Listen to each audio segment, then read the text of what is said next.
25 তারিখ হঠাৎ রাত 9টা বাজে আমার বাবা মারা যায়। 26 তারিখ মাটি দেই। 27 তারিখ যে আমার মা ছিল, আমার মাও মারা যায়।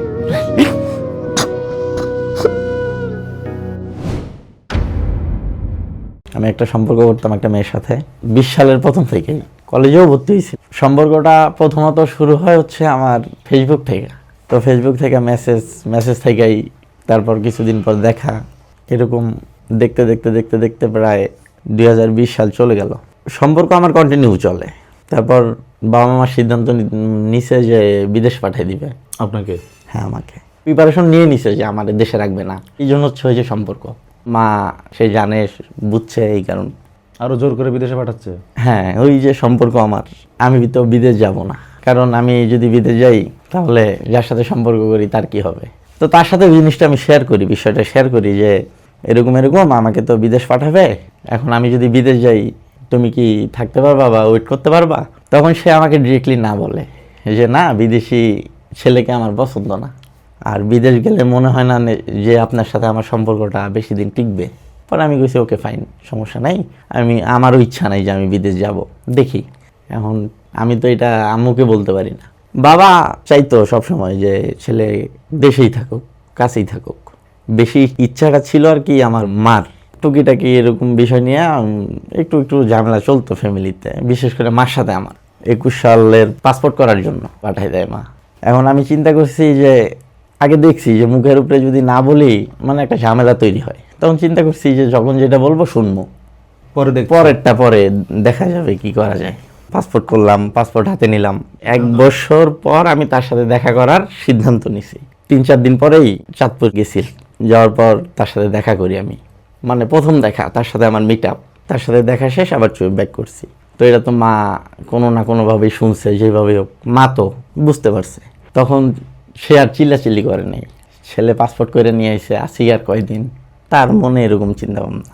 তো আমি নানারে আবার আমি বইলা দিছি যে না, এমন এমন আমি তো যাইতে চাইতেছি না, আপনি যদি আমার নেন তাহলে টাকাগুলো খুদাই নষ্ট। হয়তো আমি যাবো তোমার ওই জায়গায় যাবো, গিয়ে আমি গায়ে হারা দিমু, ডিউটি করবো না ঠিক মতো, তোমার ঝামেলা।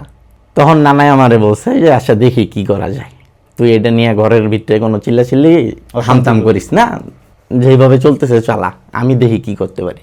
তো যাই হোক, এইভাবেই চলতেছে, সম্পর্কও চলতেছে, ঘরও চলতেছে, সব জায়গায় চলতেছে, কোনো যায় ঝামেলা নেই। খুব ভালো যেতেছিল আমার জীবনটা। আমার বাবা আমার ফ্রেন্ড ছিল। আমার বাবা কখনো আমার রাগারাগি করে নাই। আমি কখনো বাবার হাতে মায়ের খাইছি কিনা আমার মনে নেই। লাস্ট 4 মাস আমি মাগরিবের পর ওনার সাথে বসে চা খাইতাম চার দোকানে। আমি যেই জায়গায় থাকতাম না কেন, মাগরিবের পরে আমি ওনারে টাইম দিতাম। 4 মাস পর্যন্ত আমি বাবার সাথে খুব ক্লোজলি, মানে খুব ক্লোজলি সময় কাটিয়েছেন? হ্যাঁ, মাগরিবের পরে বাবা নামাজ পড়তো, বাসার ওই জায়গায় মসজিদ, বাসার সামনেই।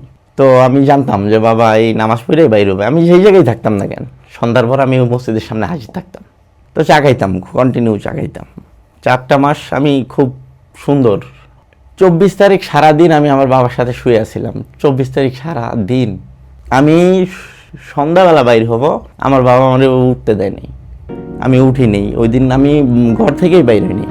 25 তারিখ হঠাৎ, মানে রাত যেরকম হয় আমার জীবনটা এরকম কালো হয়ে গেল।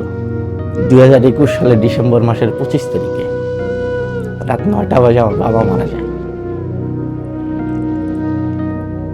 দেশের বাড়িতে নিয়ে যাব মাটি দেওয়ার উদ্দেশ্যে।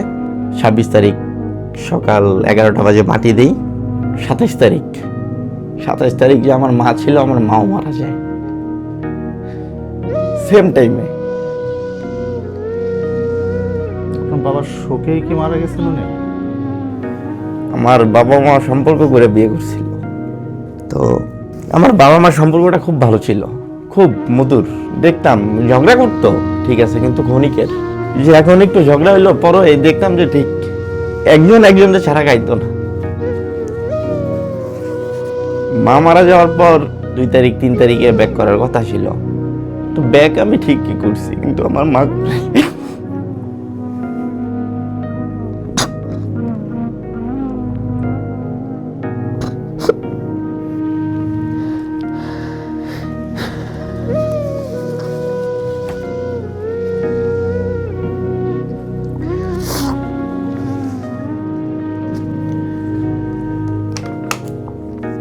তো ফ্যামিলিতে আমি বড়, আমার ছোট একটা ভাই আছে। মা যখন মারা যায় তখন 1 তারিখে ঢাকায় আসি। তো প্রথমে বাড়ি থেকে না করছিল আসার জন্য, যার যাওয়ার দরকার নেই, যে গ্রামেই থেকে যাও। আমি শুনি নেই, আমি তাদের কাছ থেকে আইসা পড়ছি। কারণ চিন্তাধারা ছিল কি, যে আমি কারো কাছে থাকবো না। আমার বাবা মা যে জায়গায় থাকতো আমি ওই জায়গায় থাকবো। বাবা মা তো বড় করে থুয়ে গেছে আমারে, ছোট ফালাই থুয়ে যায় নাই। আমি আমার মতো করে আমার জীবন আমি যেভাবে চলবো, আমার ছোটটারেও আমি সেইভাবেই রাখবো। আমার ছোট ভাইটারে রাইখে আসতে বলছিলাম, আমি রাইখে আসিনি, আমি আমার সাথে নিয়ে আসছি।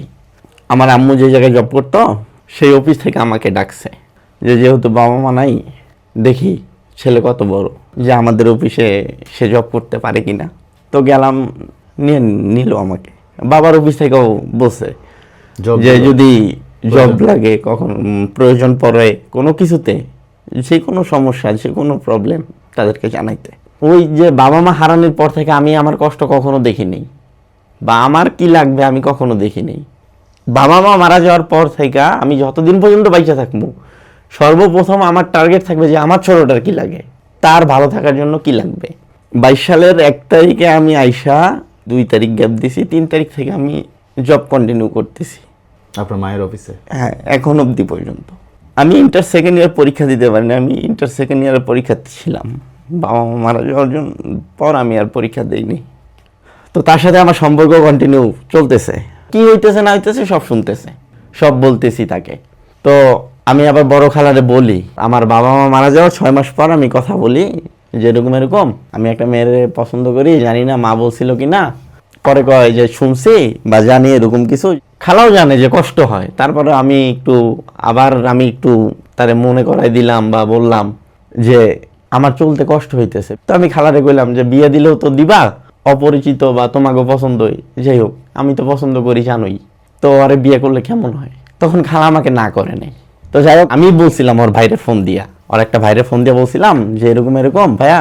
পরে রাগারাগি করছে, ওর সাথেও রাগারাগি করছে, আমার অনেক কথা শুনাইছে। তো যাই হোক, ওর সাথে আমার একটা ঝামেলা হয়েছিল। ঝামেলা হওয়ার পরে তার সাথে দেখা করি আমি, মিট করার পর তখন আমি ওরে ডিরেক্টলি বলি যে তোমার বাসা যাওয়া লাগবে না, চলো আমি তোমারে নিয়ে যাবো। সে একটু প্রথমে অমত থাকলেও পরবর্তীতে রাজি হয়ে যায়। সম্পর্কের কতদিন পর এটা?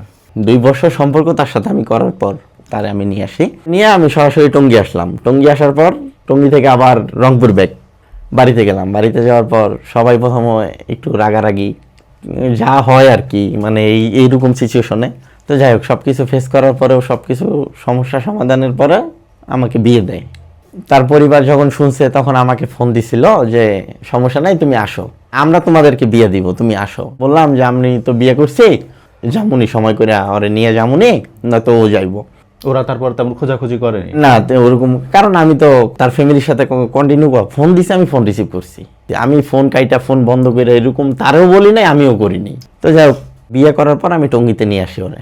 নিয়ে আসার পর আমি আবার আপনার মতো জব, আমার মতোই জব, জীবন সংসার, স্বাভাবিক। হ্যাঁ জীবন স্বাভাবিক। মানে আমার থাইকা আমার ছোট ভাইরে সব সময় ও অন্য চোখে দেখতো, মানে ওর ছোট ভাই। তো এর 2 মাস পর ওর বাবা অসুস্থ, ও বাড়িতে যাবে, আমি কিভাবে যাব? এখন সব কিছুই ওরকম অবস্থা, খুব খারাপ। 2 মাস তখন আমি আমার ছোট ভাইরে দিয়ে তার বাড়িতে পাঠাইলাম। আচ্ছা আচ্ছা, আপনি না যে আমি না যে, ছোট ভাইকে কেমন আপ্যায়ন আদর কি করছিল? ভালোই? অনেক, আমি কেমন তাদের কাছে জানি না, কিন্তু আমার ছোট ভাই ভালো ছিল তাদের কাছে। যাই হোক, তো বাবার বাসা থেকে বাবারে দেখা ঘুরা আসলো, আইসা সংসার চলতেছে সুন্দর, মানে আল্লাহর রহমতে। আল্লাহর রহমতে ভালোই অনেক যাইতেছে। বড় ধাক্কা যাওয়ার পর আপনার জীবনে আবার সিনেমার মতো একটা সুখ নেমে আসলো। কিছুদিন ভালো গেল, ভালো যাওয়ার পরেই 2 দিন পর পর বাবার বাড়ি হ্যাঁ, চলে যেত? যাইতো। মারধর করতেন নাকি? কে? আমি? হ্যাঁ। বউ পিটায় হচ্ছে যারা মানসিক অসুস্থ, আমি তো মানসিক অসুস্থ না। বউ পিটানোর জন্য যাইতো না, এমনি সে যাইতো, মানে তার যাইতে হবে, বাড়ি যেতে বেশি পছন্দ করতো। এটা নিয়ে কয়েকবারই ঝামেলা হয়েছে যে বাড়িতে। আর এটা আবার আপনি পছন্দ করতেন না? আমি পছন্দ করতাম না। ও গেলে তো টাইম মতো আসতো না, সর্বনিম্ন 15 দিন থাকতো। আমার তো কেউ নাই দেখার। আর সে যদি চলে যায়, আমি কেমন থাকি, আমার ভাই কেমন থাকে, আমি যেই জায়গায় থাকি সেই জায়গাটা কেমন থাকে, ও এটা বুঝতো না। আর আনার সময় ওরে অনেক কনভিন্স করে আনতে হয়।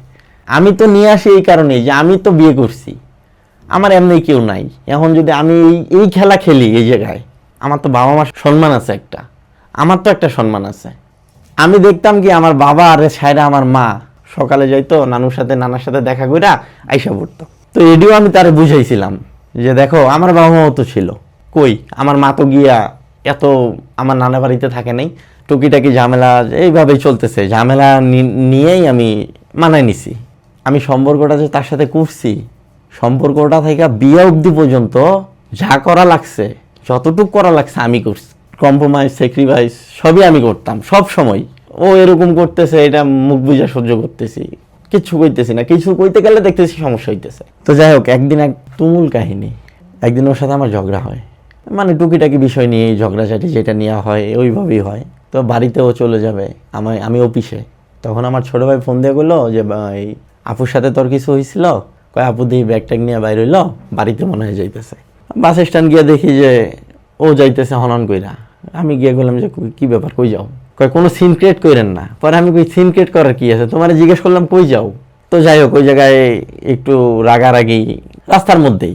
তো ওই ট্রাফিক পুলিশ থাকে না, ট্রাফিক পুলিশে গিয়ে যে আঙ্কেল আমি এই লোকটাকে চিনি না, এই লোকটা আমাকে ডিস্টার্ব করে। তো যাই হোক, যখন আমাকে কইলো যে এই ছেলে কি হও তুমি ওনার, তো স্টেশন রোডে তো আমার পরিচিত লোক আছেই। তো যাই হোক, দেখলো আমি। পরে ওই ট্রাফিক পুলিশটা বললো যে ওর ওয়াইফ এইটা। পরে ওই ট্রাফিক পুলিশটা একটা কথা বলছে যে ঘরের ঝামেলা ঘরে মিঠাও, বাইরে কেন?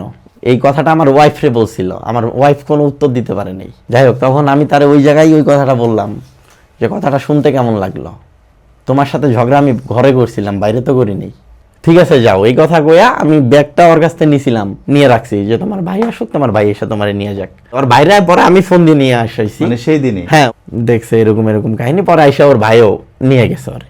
মানে ফ্যামিলির যে একটা শাসন, এই শাসনটা ছিল না তার প্রতি, প্রশ্রয় দিত।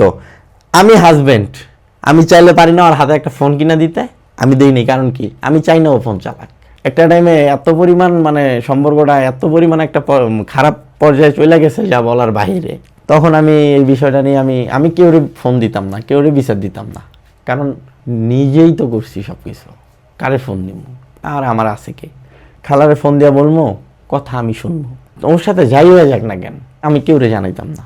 আমি চাইতাম না কেউ আমার পেশার নেক। যাই হোক, গেছে 2 মাসে আমি কোনো কল দিইনি ওরে। আমি যে ফোন দিব, ও আমার হোয়াটসঅ্যাপ, ও আমার মেসেঞ্জার, ও আমার 2টা সিম নাম্বার, ইভেন আমার ভাইয়ের নাম্বার পর্যন্ত ব্লক করে রাখছে।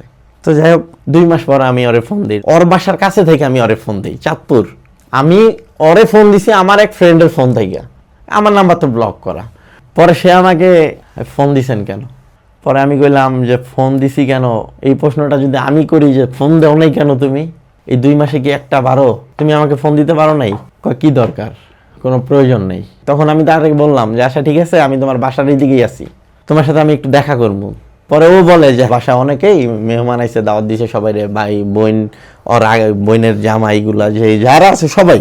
তখন আমি আবার শয়তানি করে হাইসাই কইছি যে ওই জায়গায় কি আমার থাকার কথা ছিল না? কয় প্রয়োজন পড়ে না তো, যে সংসার করে সে যদি না চায়, তার ফ্যামিলির লোক চাইবো কিভাবে?